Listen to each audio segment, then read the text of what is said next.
और इस वक्त आपको सीधे हम ले चलते हैं प्रगति मैदान, जहां छठे विश्व आयुर्वेद सम्मेलन को प्रधानमंत्री संबोधित कर रहे हैं। हम जब छोटे थे तो एक चुटकुला सुना करते थे कि कोई यात्री किसी शहर में गया और किसी रेस्टोरेंट में खाना खाने गया और फिर उसने पूछा मालिक कहाँ है, तो उसने कहा मालिक सामने वाली होटल में खाना खाने गए हैं।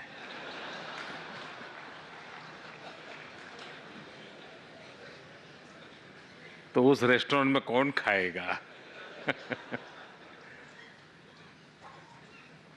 जिसको अपनों पर भरोसा नहीं है, अपने पर भरोसा नहीं है, अपनी परंपरा पर भरोसा नहीं है, वो औरों पे भरोसा नहीं जगा सकते।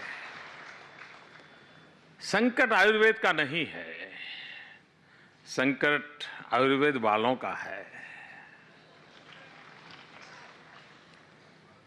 ये बात मैं नहीं जानता हूं आपको अच्छी लगी, कड़वी लगी, लेकिन कड़वी लगी तो मैं समझता हूं कि मैं पूरी तरह आयुर्वेद के सिद्धांतों के आधार पर बोल रहा हूं कि आयुर्वेद के सिद्धांतों में कड़वा जो होता है अल्टीमेटली मीठा बना देता है।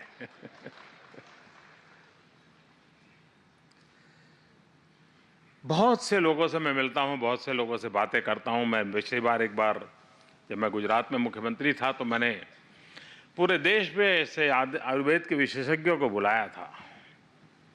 अब जो कि वो समय तो वो मेरा क्षेत्र नहीं था, एक राज्य का काम करता था, लेकिन आयुर्वेद के प्रति एक जागरूकता की आवश्यकता थी।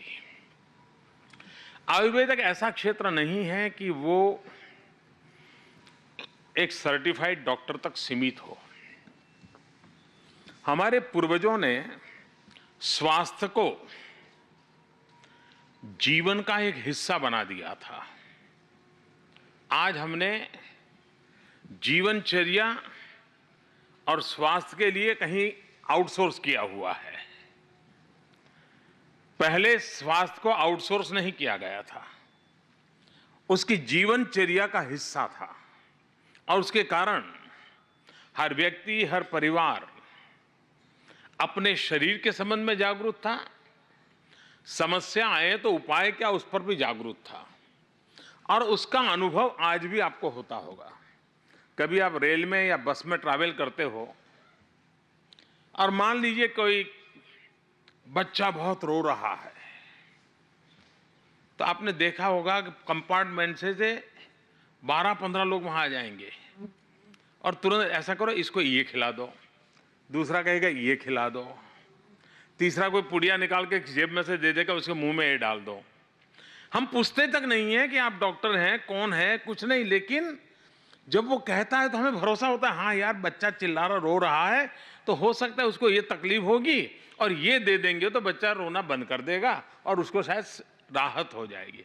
ये अक्सर हमने रेलवे में, बस में ट्रैवल करते हुए देखा होगा कि कोई न कोई मरीज को कोई बीमारी हुई तो कोई न कोई पैसेंजर आकर के उसका उपचार कर देता है, जबकि वो डॉक्टर नहीं है, नहीं वो वैद्यराज है, न कहीं जामनगर की आयुर्वेद यूनिवर्सिटी में जाकर के आया है।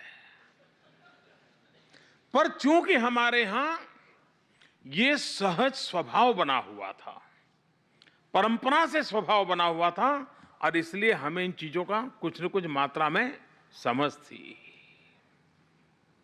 धीरे धीरे हमने पूरा हेल्थ सेक्टर आउटसोर्स कर दिया। कुछ भी हुआ तो कहीं से एडवाइस लेनी पड़ती है, कंसल्टेशन करना पड़ता है, और वो फिर जो कहे उस रास्ते पर चलना पड़ता है। ठीक हो गए तो ठीक है, नहीं हुए तो दूसरे के पास चले जाते हैं, कंसल्टेंसी बदल देते हैं। इस समस्या का समाधान, इसकी पहली आवश्यकता यह है कि मैं अगर आयुर्वेद क्षेत्र का विद्यार्थी हूं, या मैं आयुर्वेद क्षेत्र का डॉक्टर हूं, मैं आयुर्वेद क्षेत्र का टीचर हूं, या मैं आयुर्वेद क्षेत्र में मेडिसिन का मैन्युफैक्चरिंग करता हूं, या मैं होलिस्टिक हेल्थ केयर को प्रमोट करने वाला हूं, मैं किसी क्षेत्र से हूं, उसमें मेरा कोई कॉम्प्रोमाइज नहीं होना चाहिए। मेरी 100% प्रतिबद्धता होनी चाहिए। और अगर हम 100% प्रतिबद्धता लेकर चलते हैं, आप देखिए परिणाम आना शुरू हो जाएगा।